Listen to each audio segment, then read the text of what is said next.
came out of the Marine Corps.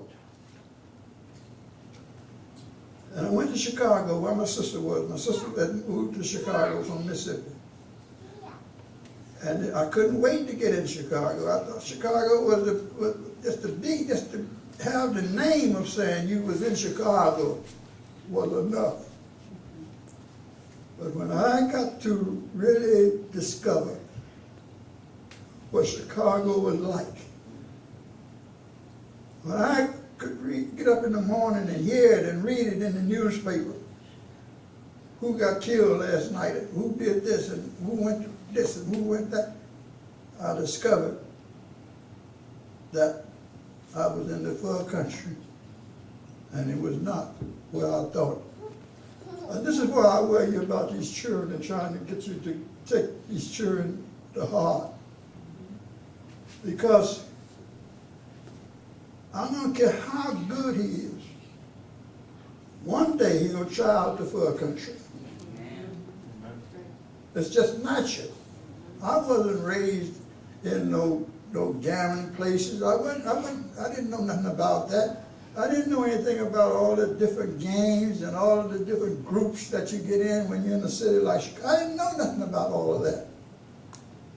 And I got tied up in all of that stuff. When I knew anything, what Mama and them had taught me and what I had learned when I was growing up, I had turned my back on all of it. And I was carried away with what I found. What I found, it got next to me.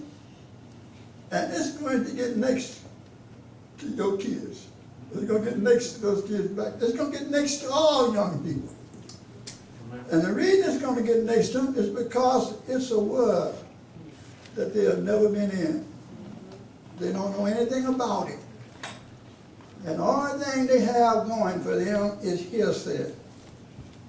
But if you and I put the right thing into them and get it into their heads, get it into their hearts, when that stuff start getting next to them, something is going to bring them to themselves. Amen.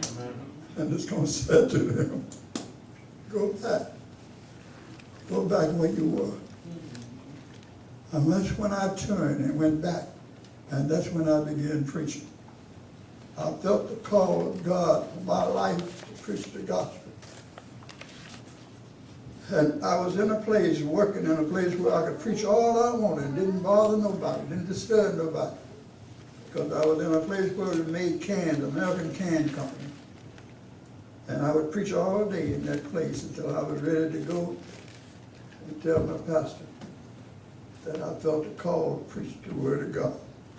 I'm telling you, church, the Word of God, if it get in here, the Word of God will bring you back. Amen.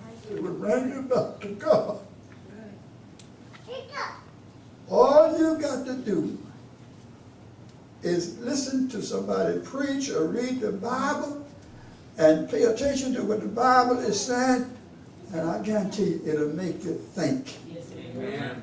It will make you think. It will make you stop and think about, look where I've gotten myself.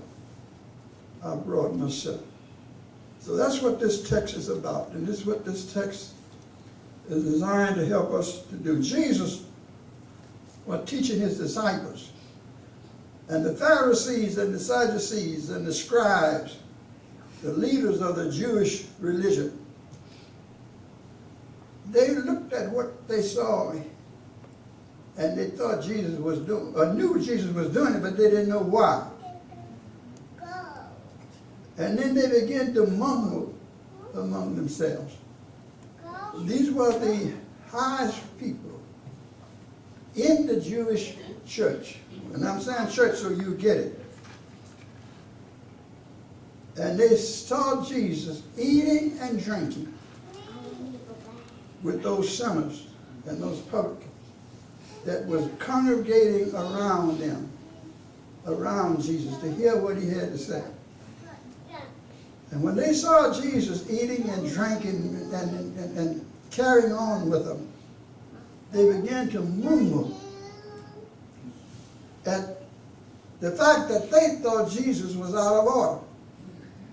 And a whole lot of people today think if you're a Christian that you're not supposed to have anything to do with sinners. And they don't know that that's why you're here.